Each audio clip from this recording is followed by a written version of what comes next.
Merci madame la députée. La parole est à monsieur Guillaume Chevrollier pour le groupe Les Républicains. Vous avez 10 minutes, monsieur le député. Merci Madame la Présidente, Monsieur le Ministre, mes chers collègues. La proposition de loi qui nous est proposée nous amène à débattre sur le respect de l'animal d'élevage à toutes les étapes de sa vie. Les vidéos qui ont été diffusées par l'association L214 ont favorisé la mobilisation de nos concitoyens demandant que notre législation se renforce. Cette mobilisation a débouché sur la création d'une commission d'enquête sur les conditions d'abattage des animaux de boucherie dans les abattoirs français. Pendant ces 6 mois, cette commission a beaucoup travaillé, auditionnant tous les acteurs concernés. J'ai participé avec un grand intérêt à cette commission, étant élu de la Mayenne, grand département agricole où la filière de l'élevage occupe une place importante et où les abattoirs sont nombreux. J'en ai d'ailleurs visité un certain nombre. Cette commission a rendu un rapport volumineux préconisant 65 mesures à prendre. J'ai exprimé dès lors ma différence sur quelques-unes de ces conclusions, car la réponse aux problèmes posés ne fait pas l'unanimité. L'examen de ce texte en commission l'a d'ailleurs démontré. Je suis porte-parole d'un groupe qui, comme tous les autres groupes, n'a pas une position unanime sur les dispositions contenues dans ce texte. Certains collègues de mon groupe ont d'ailleurs co-signé cette proposition de loi. D'autres estiment qu'il faut aller plus loin. D'autres sont beaucoup plus circonspects sur l'intérêt et les conséquences réelles des articles proposés. Mais en revanche, nous sommes unanimes, c'est dans la dénonciation des mauvais traitements infligés aux animaux dans certains abattoirs. Comment ne pas être choqué par les images montrées? Il est en effet inadmissible que de tels comportements perdurent. Nous vous rejoignons sur ce constat, Monsieur le Ministre.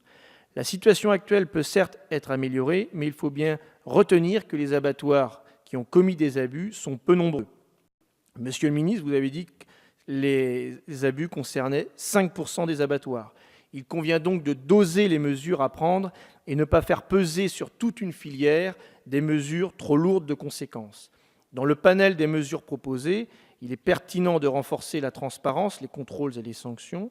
La décision de renforcer les contrôles a déjà été actée. C'est ainsi que les effectifs en matière de sécurité sanitaire déployés en priorité dans les abattoirs ont été augmentés en 2015, en 2016 et le seront de nouveau en 2017. Enfin, un plan d'action spécifique aux abattoirs est en cours d'élaboration et portera à la fois sur la responsabilité de l'exploitant et sur l'optimisation des contrôles. L'article 3 de cette proposition de loi prévoit un renforcement de ces contrôles et nous y sommes favorables. Cependant, le seuil retenu des abattoirs de plus de 50 salariés est discutable, comme l'a bien montré l'examen en commission. Quant aux sanctions, il est nécessaire de réprimer plus fortement les détournements et les abus. Des mesures avaient été adoptées à l'unanimité dans le cadre de la loi Sapin II, visant à renforcer les sanctions pénales en cas de mauvais traitement exercé sur les animaux en abattoir. Mais ces mesures ont été censurées par le Conseil constitutionnel pour des raisons de procédure. Nous soutenons donc leur retour dans ce texte. Pour le reste, cette proposition de loi est loin d'être à la hauteur. Il s'agit essentiellement d'un outil de communication avant les élections et elle comporte des lacunes notables. Ce texte ne reprend pas des propositions de la commission d'enquête qui étaient intéressantes. Je pense notamment au renforcement de la formation des salariés ou la modernisation des équipements. Ces mesures auraient pourtant l'intérêt complémentaire de redonner de la compétitivité aux abattoirs. Cette proposition de loi n'aborde pas non plus l'abattage rituel, qui est pourtant un sujet sensible. En revanche, ce texte impose des mesures controversées. En effet, est-il nécessaire de créer un comité national d'éthique, un nouveau comité Théodule dont le rôle ne sera que consultatif, alors que l'Observatoire national des abattoirs existe déjà? Ne suffit-il pas de le faire évoluer? Est-il nécessaire d'imposer un comité local de suivi auprès de chaque abattoir, alors qu'on pourrait ne l'imposer qu'aux abattoirs contrevenants? Cette mesure lourde et contraignante sera-t-elle efficace? Je ne le crois pas. Et je crois même que les comités locaux seront source de complexité supplémentaire dans la gestion des abattoirs.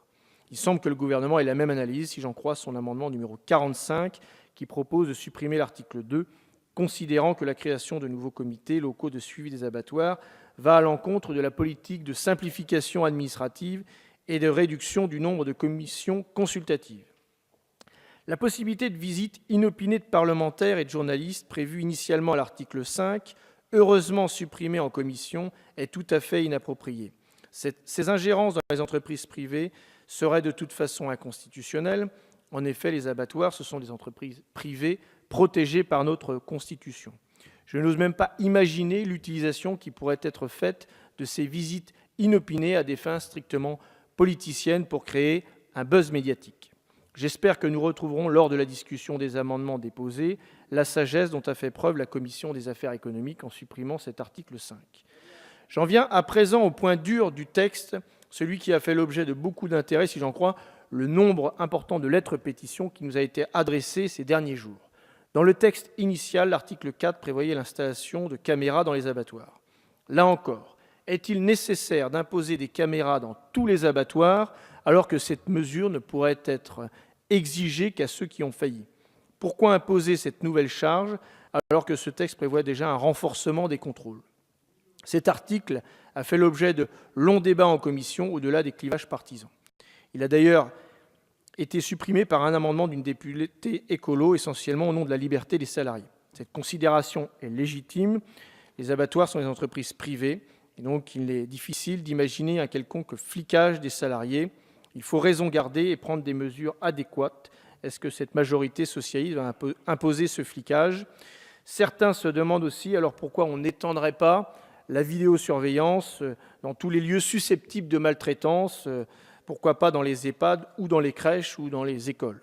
Mes chers collègues, nous ne devons pas nous laisser influencer par la forte médiatisation de cette mesure et la forte mobilisation qui en découle. Il faut expliquer à nos concitoyens que cette mesure n'est pas la panacée, loin s'en faut. Certains d'entre nous proposent de remplacer l'installation automatique et obligatoire de caméras par une expérimentation afin de mesurer les conséquences pratiques et juridiques de l'installation de caméras. Nous aurons à nouveau ce débat puisque l'amendement a été redéposé. Cette expérimentation ne doit pas pour autant préjuger d'une généralisation à terme qui ne devrait se faire qu'en concertation totale avec les professionnels de la filière. Je souhaite profiter de cette tribune pour rappeler que les pratiques dénoncées ces derniers mois ne doivent pas jeter l'opprobre sur l'ensemble des professionnels de l'abattage et plus largement sur les filières d'élevage et l'agroalimentaire. Car ces professionnels se battent chaque jour pour vivre de leur activité. Et lors de mes visites d'abattoirs que j'ai effectuées dans mon département, je n'ai été témoin que de bonnes pratiques professionnelles, rassurantes à l'égard du bien-être animal. De nombreux collègues ont visité également des abattoirs et ont fait le même constat. Je peux citer mon collègue de Vendée, Alain Leboeuf. Par contre, je peux témoigner que les attaques, que ces vidéos sont très mal vécues par les professionnels, que ce soit les dirigeants de ces abattoirs comme le personnel, qui vivent mal ce climat de suspicion.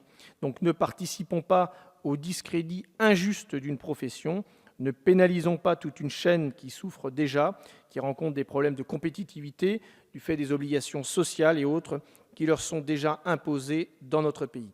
Ne renforçons pas les normes et contraintes déjà trop envahissantes pour quelques abattoirs, encore une fois minoritaires, qui contreviennent à leurs obligations. Nous risquerions ainsi de provoquer un phénomène préoccupant, à savoir la fermeture des abattoirs de proximité. Or, nous devons maintenir un maillage de ces abattoirs si nous voulons éviter justement aussi des temps de transport trop longs. Nos collègues frontaliers soulignent à bon escient notre manque de compétitivité qui aboutit à ce que des animaux élevés sur le territoire national sont tués dans des abattoirs non français, je pense à l'Allemagne. Et surtout, enfin, ne rentrons pas dans le jeu de l'association L214, dont le but, tout le monde doit le savoir, est de retirer tout produit animal de notre consommation. Et leurs actions, d'ailleurs, ne cesseront guère tant que ce but ne sera pas atteint. La ligne qui doit être la nôtre est de lutter, certes, contre tous les faits de maltraitance animale qui sont des faits répréhensibles, mais aussi de préserver un secteur essentiel dans nos territoires ruraux, à savoir l'élevage et la viande. Face aux campagnes menées et à leurs conséquences, nous devons valoriser cette filière et la soutenir. En commission des affaires économiques, les députés et les Républicains ont choisi de s'abstenir sur cette proposition de loi. Nous déciderons à l'issue de ce débat quelle sera notre position, tout en rappelant qu'au sein du groupe Les Républicains, chaque député est libre de son vote. Je vous remercie. Merci, monsieur le député.